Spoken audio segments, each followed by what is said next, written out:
जय श्री राधे कृष्ण। आइए सुनते हैं पौष मास शुक्ल पक्ष की पुत्रदा एकादशी व्रत की कथा और अंत में सुनेंगे एकादशी माता की आरती। आप सभी भक्तों को पुत्रदा एकादशी की व्रत की ढेर सारी शुभकामनाएं। आप सभी के जीवन में भगवान विष्णु माता लक्ष्मी की कृपा से आप सभी को सभी प्रकार के सुख तथा समृद्धि की प्राप्ति हो। पौष मास की शुक्ल पक्ष की एकादशी को इसे पुत्रदा एकादशी के नाम से जाना जाता है। यह पुत्र प्रदायिनी व्रत है। इसे धारण करने वाला पुत्रवान, विद्वान, कीर्तिमान, लक्ष्मीवान और उन्हें यशस्वी होने का आशीर्वाद प्राप्त होता है। तो आइए सुनते हैं पौष पुत्रदा एकादशी व्रत की कथा। तो बोलिए प्रेम से भगवान विष्णु की जय, माता लक्ष्मी की जय, एकादशी माता की जय, सर्व देवी देवता की जय। एक बार पांडु नंदन ने विनय पूर्वक हाथ जोड़कर भगवान श्री कृष्ण से प्रश्न किया कि हे भगवान, अब आप कृपा करके पौष शुक्ल एकादशी के महात्म्य का वर्णन कीजिए। उसका क्या नाम है और क्या विधान है तथा उस दिन किस देवता की पूजा की जाती है और उसका क्या फल होता है। तब भगवान श्री कृष्ण बोले कि हे राजन, इस एकादशी का नाम पुत्रदा एकादशी है। यह समस्त मनोरथों को पूर्ण करने वाली है एवं समस्त सिद्धियों को भी देने वाली है। इसके अधिपति स्वयं नारायण है। इस चराचर संसार में इसके समान फल देने वाला दूसरा कोई भी व्रत नहीं है। इसके प्रसाद से मनुष्य पुत्रवान, विद्वान, कीर्तिमान, लक्ष्मीवान और यशस्वी होता है। अब मैं तुम्हें उत्तम और पापों को हरने वाली कथा कहता हूँ। तुम ध्यान पूर्वक सुनो। पूर्व काल में एक राजा अपनी स्त्री शैब्या सहित पुत्र न होने के कारण अत्यंत ही दुखी था। उसके पितर गर्म असुरों से सिंचित किंचित पिंडोदक का पान करते थे। वे सदैव इसी शोक से संतप्त रहा करते थे कि इसके आगे हमें कौन पिंड दान देगा। इधर राजा को पुत्रेक्षा की तरफ से दिनों दिन निराशा ही निराशा दिखाई पड़ती रही। उसका इस प्रकार का संताप एक प्रकार से ही ठीक था, क्योंकि बिना पुत्र के सचमुच ही मनुष्य का जन्म निरर्थक है। जिसके पुत्र नहीं उसके कुछ भी नहीं, क्योंकि बिना पुत्र के देवता, पितर और मनुष्य किसी का भी ऋण परिशोधन नहीं होता। अस्तु मनुष्य को पुत्र प्राप्त करने की युक्तियों में सदैव ही लगा रहना चाहिए, क्योंकि संसार में वही भाग्यवान, गुणवान और कीर्तिमान है जिसका घर पुत्र रत्न से परिपूर्ण है। वे ही नर श्रेष्ठ हैं, आरोग्य, संपत्ति और कीर्ति के अधिकारी होते हैं। यह सिद्ध है कि पुत्र पौत्रादिक पुण्यवान को ही प्राप्त होते हैं। संपत्ति, विद्या, लक्ष्मी और त्रिलोक्य की कुछ भी श्री उससे दुर्लभ नहीं रहती। इस प्रकार दिन रात की चिंताओं से त्राण पाने के लिए राजा ने यह निश्चय किया कि अब मेरा शरीर धारण किए रहना व्यर्थ है। किसी प्रकार भी इस शरीर को त्याग देना ही श्रेयस्कर है, परंतु आत्मघात करना महान पाप है।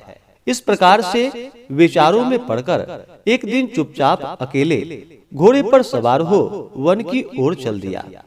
इस प्रकार वह वन में पहुंचकर नभ में उड़ते हुए पक्षी एवं चारों ओर लगे हुए सुंदर वृक्षों से प्राकृतिक सौंदर्य का अवलोकन करने लगा। वहां पर कहीं तो अपने अपने निवास स्थान से निकल करके मृग झुंड इधर उधर चौकड़ियां भर रहे थे।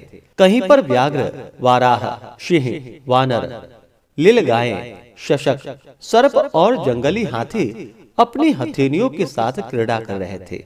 किसी तरफ श्रृंगालों की ध्वनि थी तो किसी ओर उल्लुओं के कर्कश नाद सुनाई पड़ रहे थे।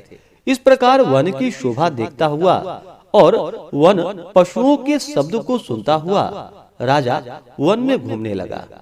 घूमते घूमते उसे दोपहर हो गई। उसे भूख और वियोग ने सताया, परंतु वह आगे की ओर बढ़ता ही गया। आगे चलकर उसने देखा कि एक अत्यंत सुंदर सरोवर है, जिसके किनारे अत्यंत सुंदर, मनोहर और दिव्य रूप वाले नाना प्रकार के पक्षी, सारस, हंस, मोर और चकोर चारों ओर घूम रहे हैं। और बहुत से ऋषि मुनि वहां पर पूजन और ध्यान में मग्न हैं। वहां प्रवेश करते ही राजा के दक्षिण नेत्र और बाहु फड़कने लगे और मन में एक प्रकार का उत्साह सा प्रतीक हुआ। राजा ने घोड़ा से उतरकर घोड़े को एक वृक्ष के सहारे बांध दिया और ऋषि मुनियों के पास जाकर उनको अलग अलग प्रदक्षिणा और उन्हें प्रणाम इत्यादि किया। राजा का सुंदर वेश और सुंदर स्वभाव को देखकर एक ऋषि ने कहा, क्या इच्छा है, क्या काम है और क्या विचार है?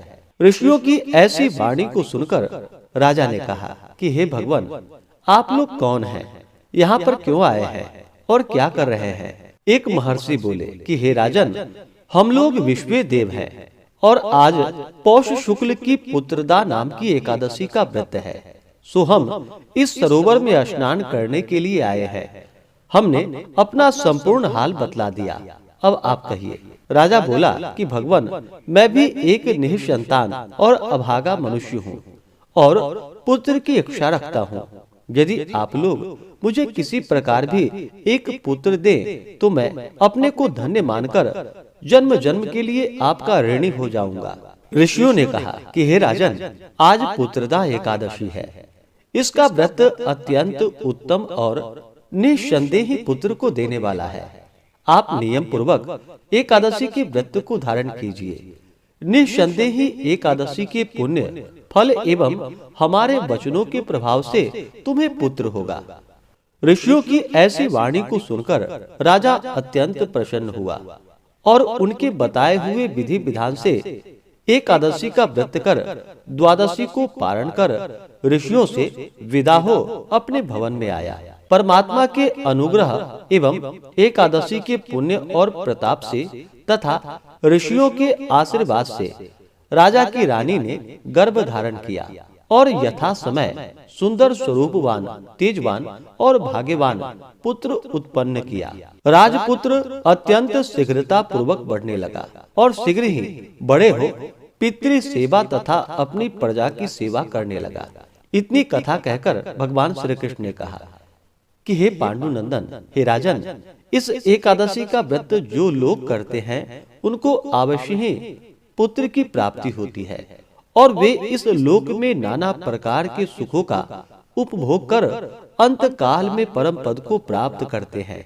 जो लोग इसकी कथा को कहते एवं भक्ति पूर्वक सुनते हैं उनको सहस्त्रों अश्वमेध करने का फल प्राप्त होता है। तो बोलिए प्रेम से भगवान विष्णु की जय।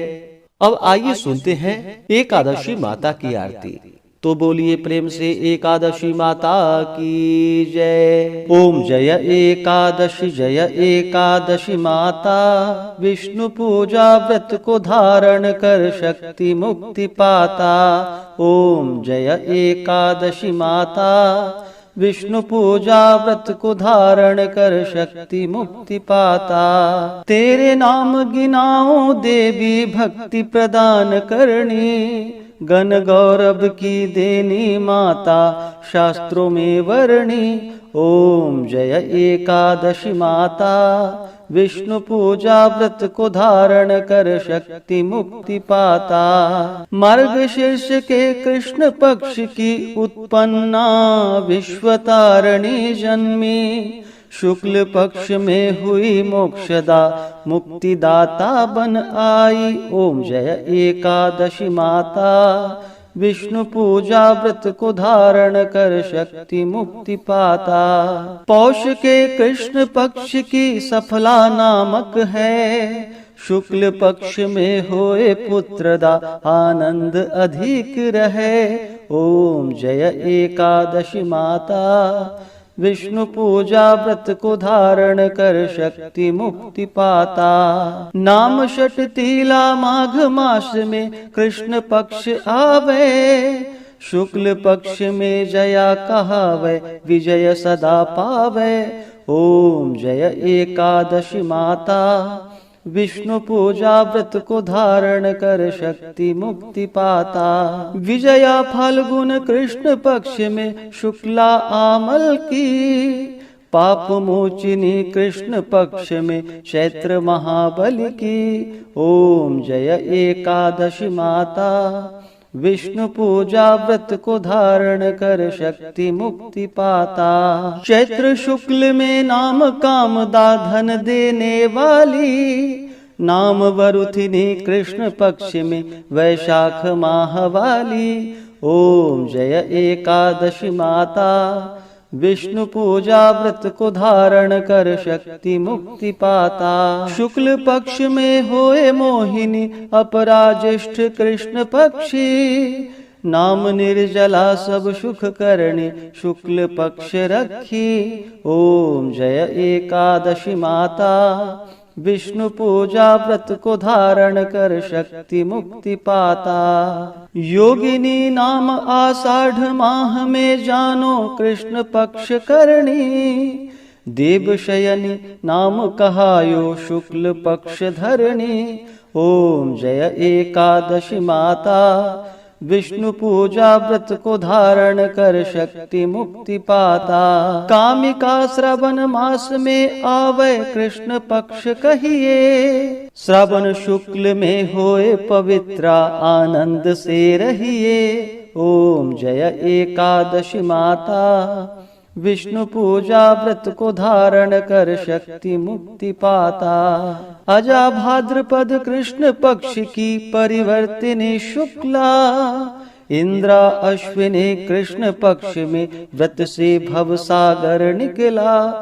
ओम जय एकादशी माता, विष्णु पूजा व्रत को धारण कर शक्ति मुक्ति पाता। पापांकुशा है शुक्ल पक्ष में आप हरणहारी, रमा मास कार्तिक में आवे सुखदायक भारी। ओम जय एकादशी माता, विष्णु पूजा व्रत को धारण कर शक्ति मुक्ति पाता। देवोत्थानी शुक्ल पक्ष की दुखनाशक मैया, पावन मास में करो विनती पार करो नैया। ओम जय एकादशी माता, विष्णु पूजा व्रत को धारण कर शक्ति मुक्ति पाता। परमा कृष्ण पक्ष में होती जन मंगल करणी, शुक्ल मास में होए पद्मिनी दुख दारिद्र हरणी। ओम जय एकादशी माता, विष्णु पूजा व्रत को धारण कर शक्ति मुक्ति पाता। जो कोई आरती एकादशी की भक्ति सहित गावे,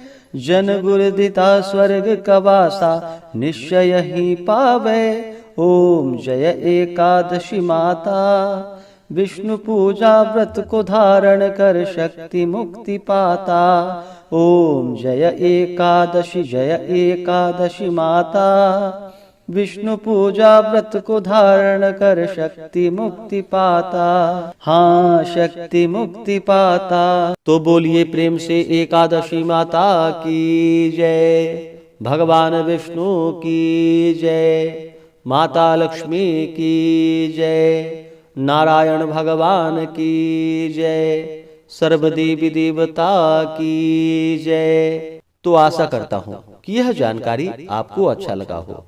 इसी प्रकार से ज्ञानवर्धक जानकारियाँ प्राप्त करते रहने के लिए, व्रत पूजा के बारे में जानने के लिए, कथा को सुनने के लिए चैनल पे अगर आप पहली बार आए हैं तो चैनल को लाल बटन दबा करके सब्सक्राइब करें, साथ में बेल आइकन घंटी को दबाएं ताकि आने वाली वीडियो का नोटिफिकेशन आपको समय से मिलता रहे।